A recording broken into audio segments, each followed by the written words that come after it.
السلام عليكم ورحمة الله وبركاته. الحمد لله الذي أرسل رسوله بالهدى ودين الحق ليظهره على الدين كله ولو كره المشركون.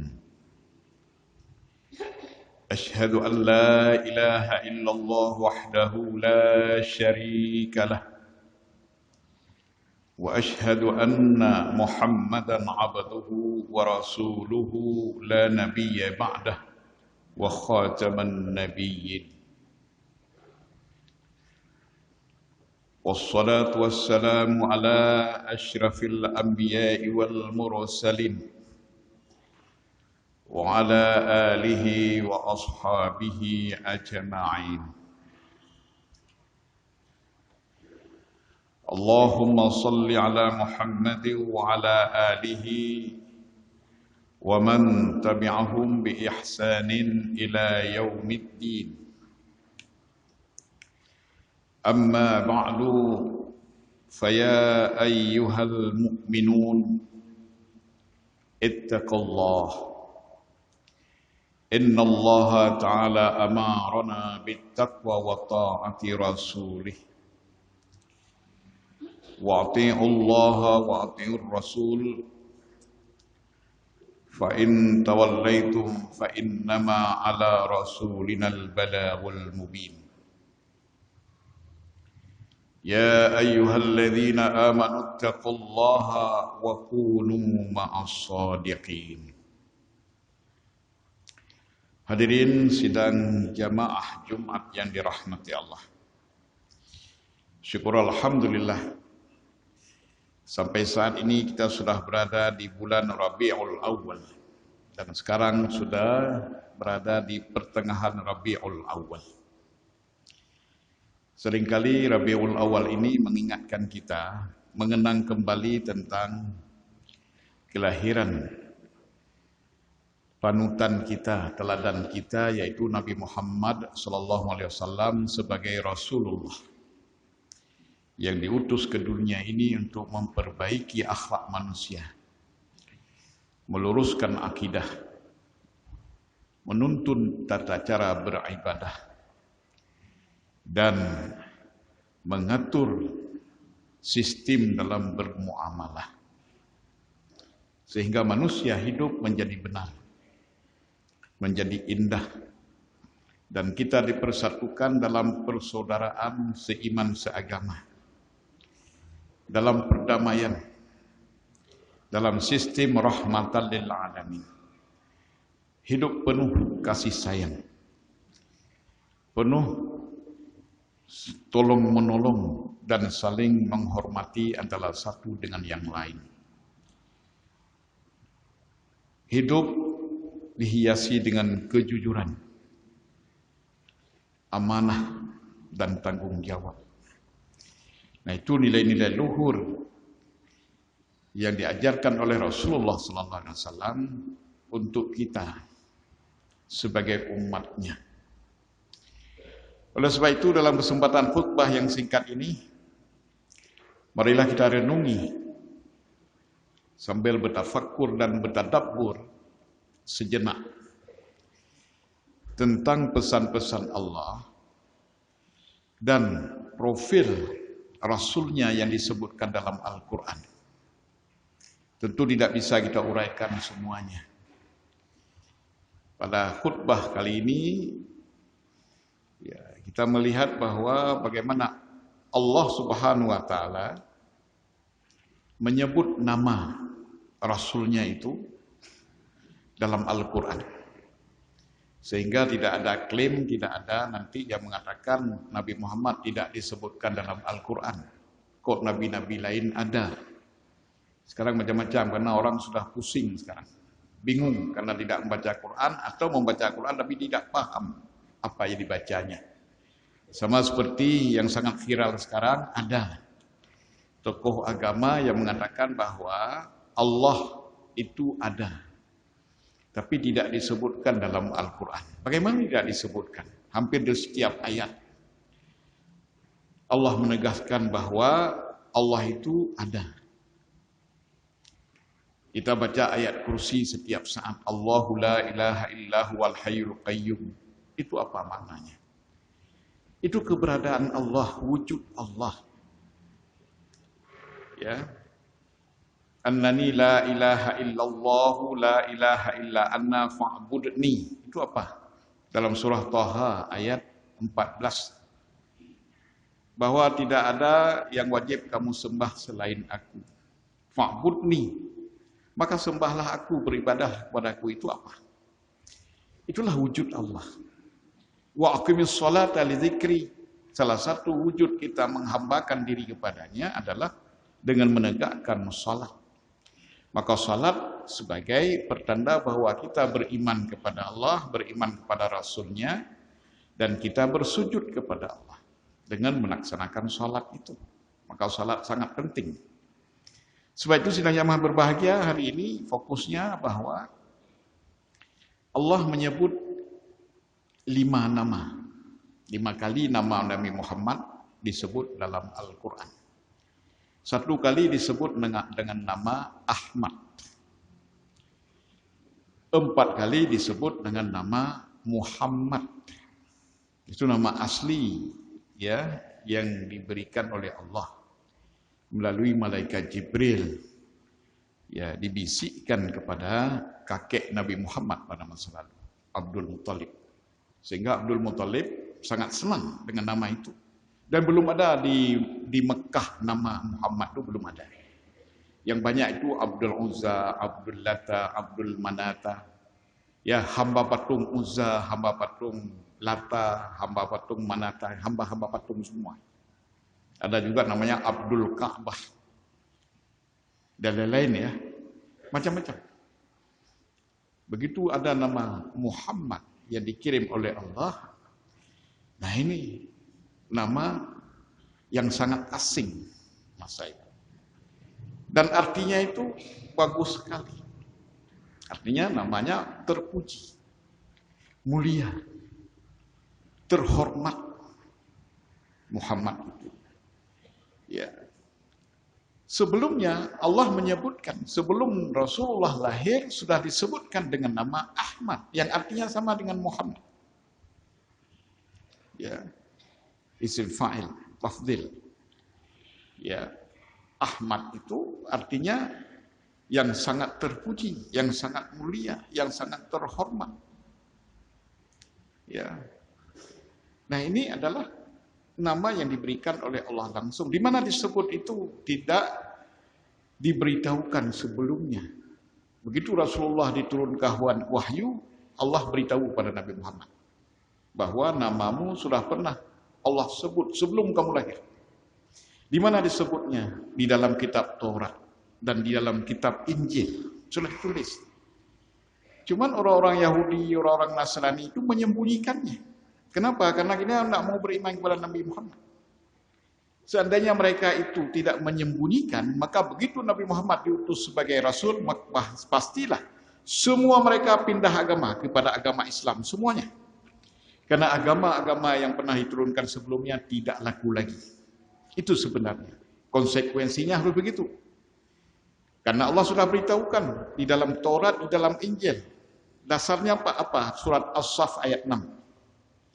Dalam surat As-Saff ayat 6 Allah sebutkan wa iz qala Isa bin Maryam ya bani Israila inni rasulullah ilaikum.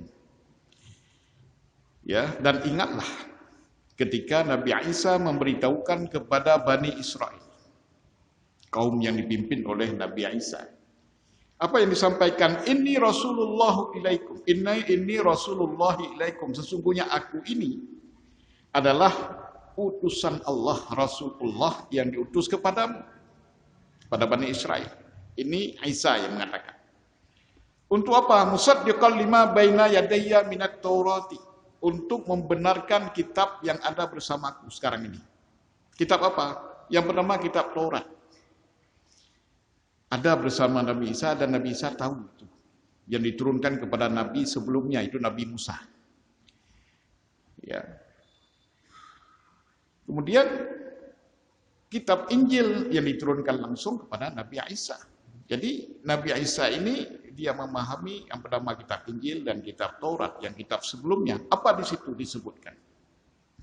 Wa mubasysyiran bi rasulin ya'ti min ba'di ismuhu Ahmad, bahwa aku memberikan kabar gembira kepadamu setelah aku nanti akan lahir, akan datang seorang rasul yang bernama Ahmad.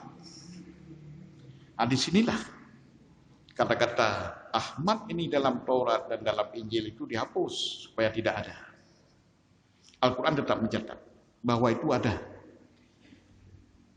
Nabi Isa beritahukan kepada kaumnya, jangan kaget bahwa ada rasul yang akan dikirim oleh Allah setelahku nanti. Siapa namanya? Ahmad.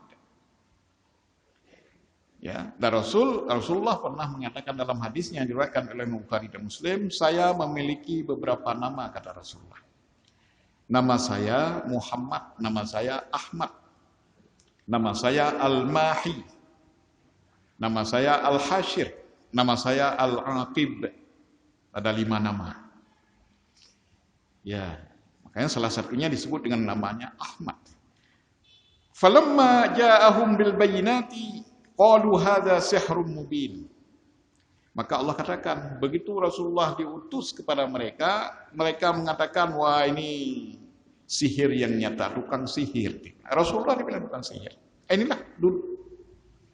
Karena mereka begitu benci. Makanya dibuang nih, dihapus dari kitab mereka. Sebab itu sudah jemaah berbahagia. Kata-kata Ahmad ini kemudian dipakai oleh yang mengaku diri sebagai nabi setelah Nabi Muhammad.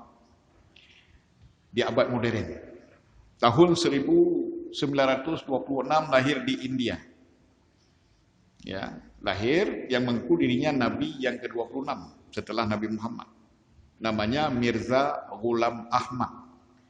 Ajaran yang dibawanya itu bernama Ahmadiyah. Makanya orang-orang Ahmadiyah. Bukan Muhammadiyah, tapi Ahmadiyah. Ahmadiyah. Nah, Ahmadiyah ini dia punya nabi itu sendiri, itulah Mirza Ghulam Ahmad. Jadi siapa yang mengikuti Mirza Ghulam Ahmad ini disebut dengan kelompok Ahmadiyah. Dia punya masjid sendiri, punya tata cara ibadah sendiri, punya kitab suci sendiri namanya Tazkirat. Hasil mimpi dari dari nabi mereka itu, yang mereka akui nabi. Mimpi-mimpinya itu dicatat, kemudian dikumpulkan dalam satu kitab. Kitabnya diberi nama At-Tazkirat. Itulah yang mereka baca setiap hari, setiap saat. Dan berdasarkan ajaran itulah yang mereka amalkan. Mereka ada di seluruh dunia, termasuk di Indonesia.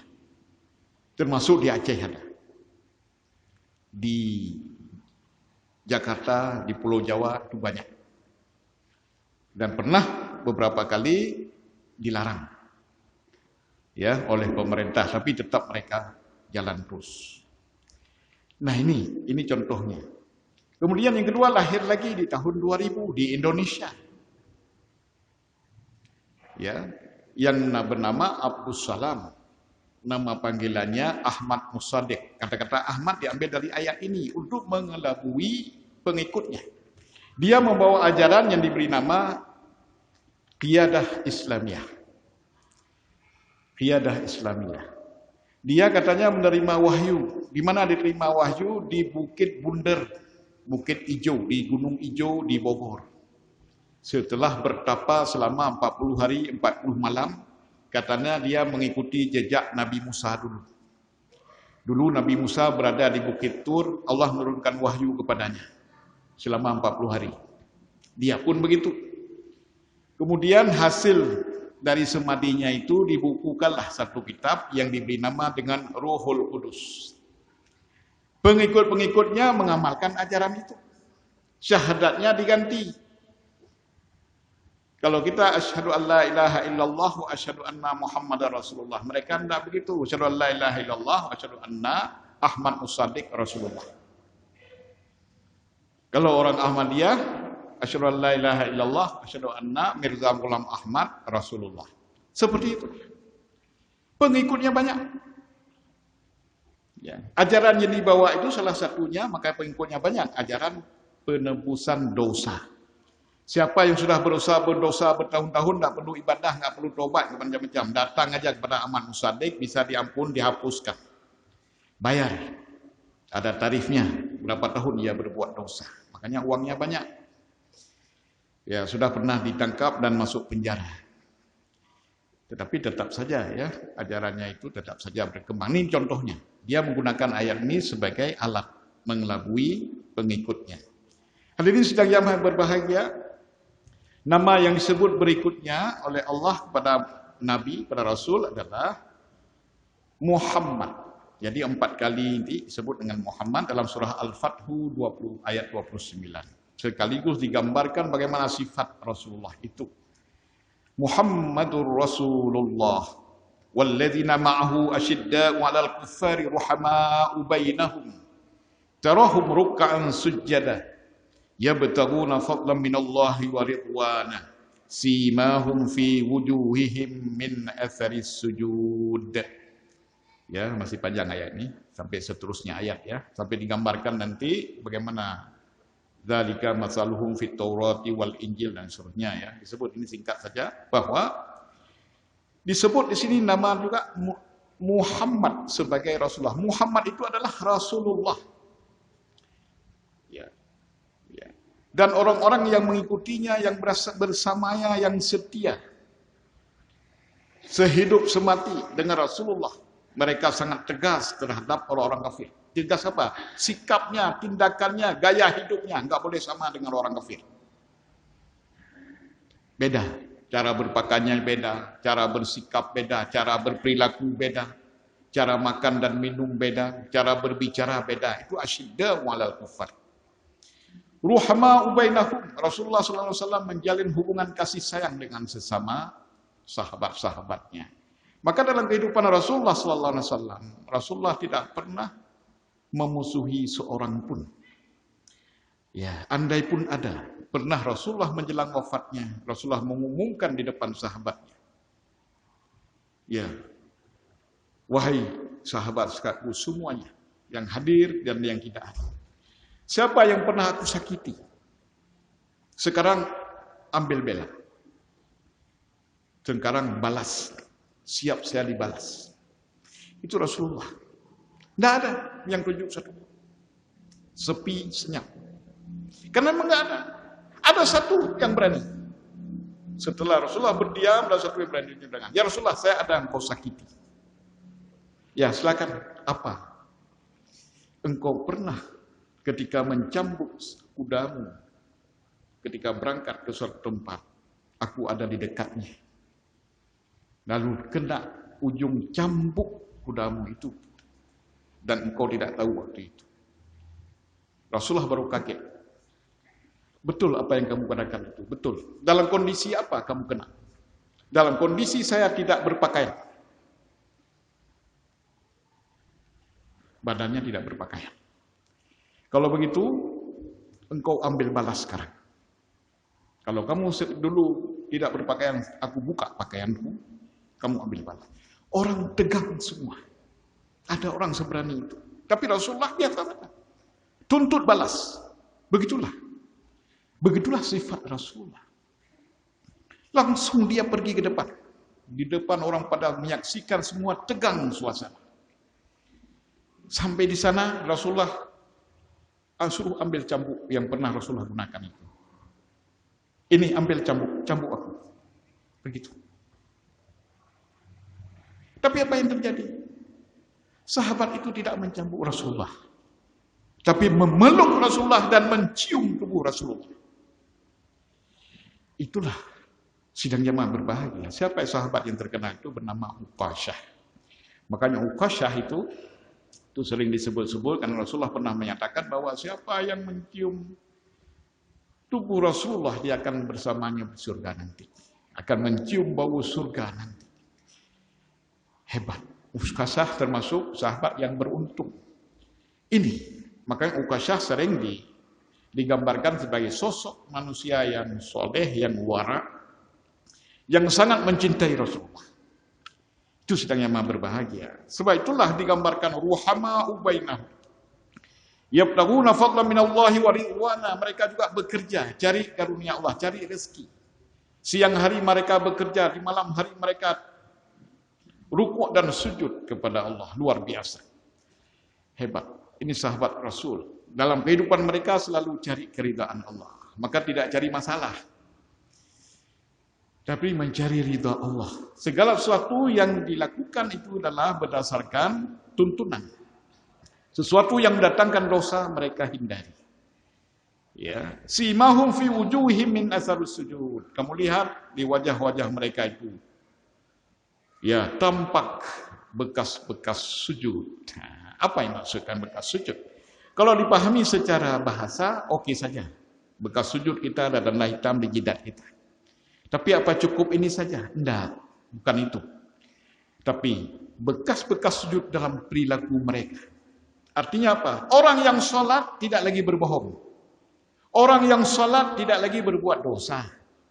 Orang yang sholat tidak berani melanggar syariat. Orang yang sholat tidak berani korupsi. Tidak berani berjudi.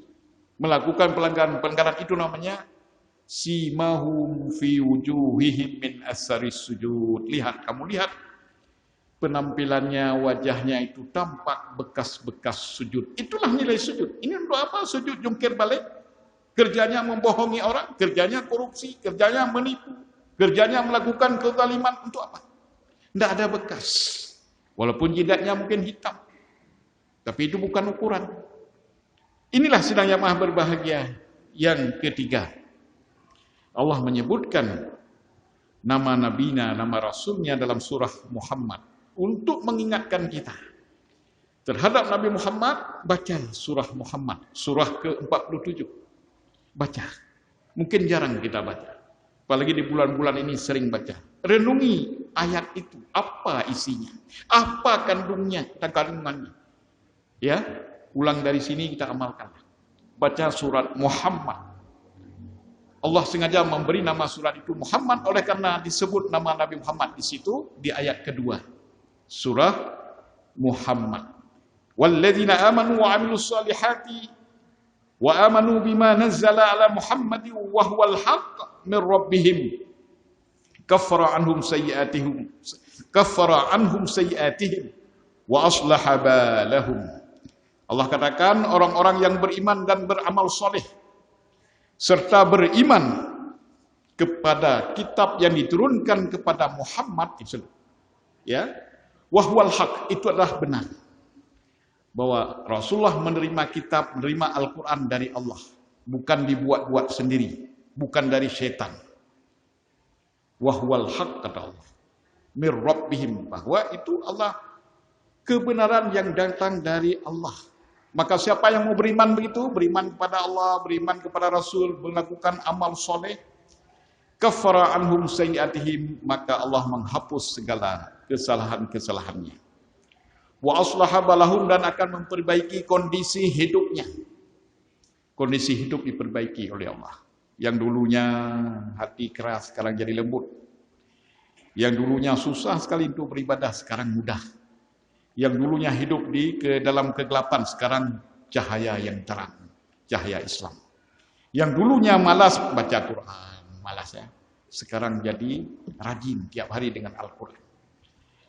Enak, indah, damai hidup ini. Begitulah sidang yang maha berbahagia, Allah menggambarkan tentang nabinya.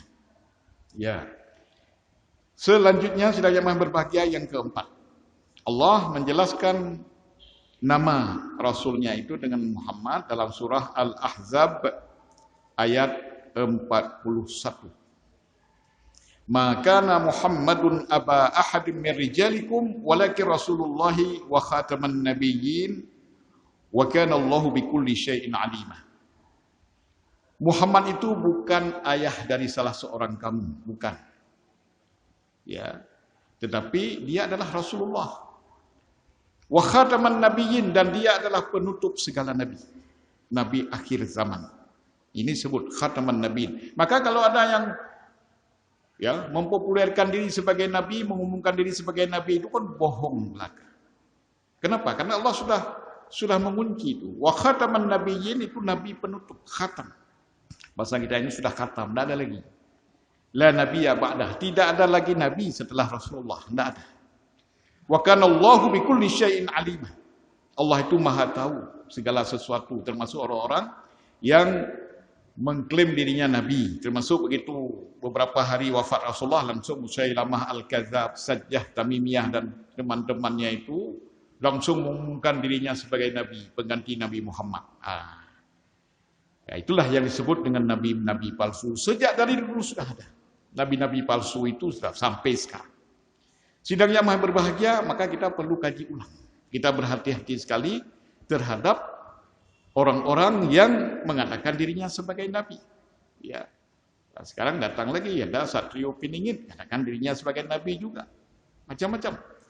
Nah, ini ayat ini menegaskan bahwa ketika Rasulullah SAW menikah dengan Zainab binti Jahsy, orang-orang menuduh Rasulullah sudah menikah dengan anaknya. Mengapa? Karena Zainab ini adalah mantan istri anak angkat Rasulullah, Zaid bin Harithah. Orang-orang mengatakan Rasulullah masa menikah dengan anaknya. Maka turun ayat ini mengatakan, Allah katakan Muhammad itu bukan ayah dari Zainab. Bukan ayah dari Zaid bin Harithah, bukan. Dia adalah Rasulullah. Yang menikahkan Rasulullah Nabi dengan Zainab adalah Allah langsung. Saksinya malaikat. Makanya ada pernikahan Rasulullah yang tidak ada ijab kabul, tidak terdengar. Tidak ada mahar. Tidak ada saksi, tidak terlihat. Karena Allah langsung yang menikahkan Rasulullah. Ini dijelaskan dalam surah Al-Ahzab. Nanti dibuka. Supaya apa? Supaya orang tidak salah paham bahwa anak angkat tidak sama dengan anak kandung. Tidak samanya bagaimana? Anak angkat ini tidak mewarisi harta ayah angkatnya. Ayah angkat tidak boleh menyelipkan namanya di belakang anak angkatnya. Katakanlah nama anak angkatnya misalnya Zulkifli. Ayah angkatnya misalnya namanya Zakaria. Tidak boleh menyebut Zulkifli bin Zakaria. Tidak boleh. Itu sudah haram. Kenapa? Zulkifli ini anak angkat, anak orang lain. Nama ayahnya siapa? Misalnya nama ayahnya Abdullah, ya bin Abdullah. Ini hanya sekedar nama angkat, anak angkat. Dan sekarang banyak yang begitu. Kadang-kadang supaya jangan malulah, sudah bertahun-tahun tidak ada anak, ambil anak orang yang masih baru bayi, jadi anak angkat, diberi atas nama dirinya, bikin akte lagi. Ini salah besar, melanggar ayat. Makanya Rasulullah SAW sengaja Allah menikahkannya dengan Zainab binti Jahsy supaya berubah tradisi orang Arab yang menyamakan anak angkat dengan anak kandung. Tidak sama. Sebab itulah sedang yang maha berbahagia yang mengangkat anak. Yang sudah terlanjur memberi nama dirinya di belakang anak angkat. Segera hapus. Beritahu, diberi nama dengan nama ayahnya sendiri. Ayah kandungnya. Kita hanya menolongnya, menjaganya. Ada pahala dari Allah. Memeliharanya, menjaganya, menyekolahkannya, mendidiknya. Ada pahala dari Allah. Tidak apa-apa. Ya, tidak perlu malu. Yang terakhir sedang yang maha berbahagia. Yang terakhir, Allah mengatakan dalam surah Ali Imran ayat 144, nama Nabi Muhammad, wa ma Muhammadun illa rasul. Wa ma Muhammadun illa rasul. Muhammad itu hanyalah seorang rasul, kata Allah. Qad khalat min qablihi rusul. Sudah berlalu rasul-rasul sebelumnya. Banyak dikirim oleh Allah rasul. Dalam sejarah dicatat 313 orang rasul dikirim. Banyak. Yang dalam Al-Quran tercatat 25. Ya. Afa immata au qutilan qalabtum ala a'qabikum. Apakah dengan dia wafat, meninggal, lalu kamu berpaling menjadi kafir setelah Islam? Wa may yanqalib ala aqibihi falay yadurrallahu syai'an. Maka siapa yang berpaling dari kebenaran, maka tidak akan memberi kerugian kepada Allah sedikit pun. Silakan saja, mau kafir, kafirlah. Ya, mau murtad, murtadlah. Allah tidak akan rugi.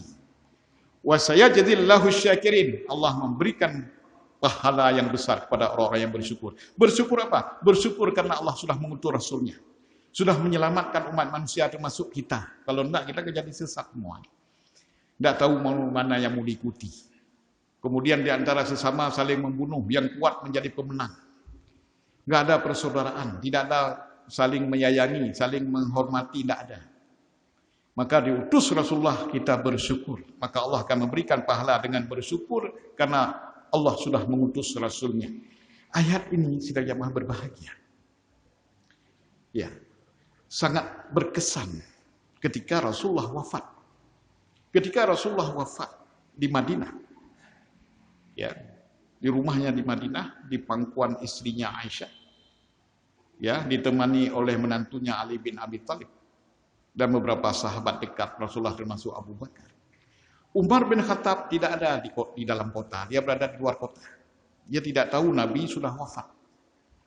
Begitu dia pulang, dia lihat ada orang-orang banyak berkumpul di rumah Nabi. Ada yang karena rumah sempit ya, di luar duduk. Umar sampai di situ setelah memberi salam, ada apa ini rame-rame? Ya, sahabat-sahabat mengatakan apa adanya. Rasulullah wafat. Kaget Umar, terkejut. Enggak percaya. Enggak mungkin. Siapa yang mengatakan Abu Bakar Rasulullah wafat, langsung dia cabut pedangnya, aku pancung dia. Enggak mungkin, karena Umar sangat tidak mengharapkan, yang tidak menduga bahwa Rasulullah wafat. Karena sedang rindu-rindunya bersama Nabi, sedang senang-senangnya bersama Nabi. Tahu-tahu wafat Rasulullah, kaget Umar. Ribut-ribut. Umar dengan suara yang keras-keras, Abu Bakar di dalam rumah, keluar dia. Dilihat Umar, bahasa kita mungkin sudah ngamuk-ngamuk. Kaget. Ada apa Umar? Langsung Umar terdiam.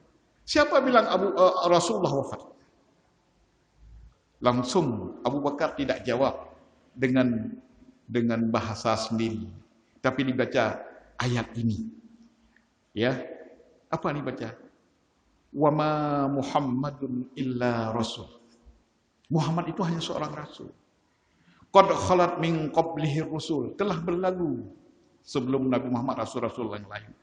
Afa immata ongku tilang qalabtum ala aqabikum, apakah dengan dia meninggal dengan wafat lalu kamu berpaling dari ajaran Allah kalian? Begitu Umar mendengar ayat itu, langsung Umar gemetar lututnya, langsung tersungkur di tanah. Apa kata Umar? Wahai Abu Bakar, aku hampir saja lupa ayat ini, seandainya engkau tidak ingatkan aku dengan ayat ini. Begitulah sidang jamaah berbahagia bahwa Allah menerangkan Rasulullah juga wafat. Karena banyak Rasul sebelumnya wafat.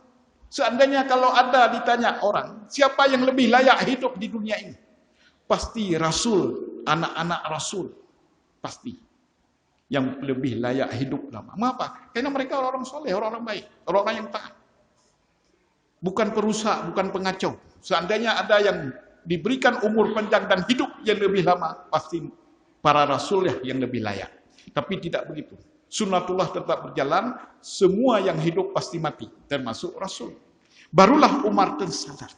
Ini adalah pemberitahuan bahwa Rasulullah wafat. Kewafatan Rasulullah inilah yang merasa kehilangan bagi sahabat-sahabat masa-masa itu. Tetapi Rasul sudah mewasiatkan, taraktu fikum amrain. Aku tinggalkan kepadamu dua pegangan, dua sandaran hidup. In tamassaktum bihima lan tadillu abada. Jika kamu berpegang teguh dua sandaran hidup itu, kamu tidak akan sesat. Tenang saja, tidak akan sesat selama-lamanya. Walaupun Rasulullah tidak ada lagi. Kitaballahi wa sunnata rasulih. Apa itu dua? Yaitu Al-Quran dan sunnah Rasulnya. Syukurlah Al-Quran sampai kepada kita sekarang. Kita bisa belajar. Tampillah ulama-ulama hadis mengumpulkan hadis-hadis Rasulullah sampai juga kepada kita sekarang. Ada Imam Bukhari, ada Imam Muslim, ada Imam Tirmizi, Imam Baihaqi, ya, Ibnu Majah dan selain-lain, semua datang kepada kita. Sampailah kita bisa belajar dan mudah-mudahan kita tidak kehilangan panutan dan pegangan, yaitu peninggalan dari Rasulullah sallallahu alaihi wasallam. Barakallahu li wa lakum fil Qur'anil azim. Wa naf'ani wa iyyakum bima fihi minal ayati wadh-dhikril hakim. Wa taqabbala minni wa minkum tilawatahu innahu huwas samiul alim.